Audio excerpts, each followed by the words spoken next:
اے چادر میں لپٹنے والے، اٹھو،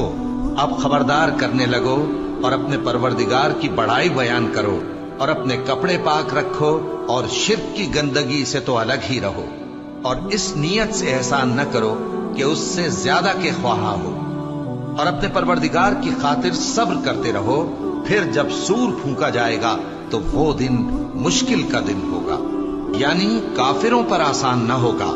مجھے اس شخص سے سمجھ لینے دو جس کو میں نے اکیلا پیدا کیا، اور میں نے اس کو بہت سا مال دیا اور ہر وقت حاضر رہنے والے بیٹے دیے، اور اس کو ہر طرح کے سامان میں وسعت دی، پھر بھی لالچ رکھتا ہے کہ میں اسے اور زیادہ دوں۔ ایسا ہرگز نہیں ہوگا، یہ ہماری آیتوں کا بڑا مخالف رہا ہے۔ میں اسے ایک بڑی چڑھائی چڑھاؤں گا، اس نے غور و فکر کیا اور ایک بات ٹھہرا لی،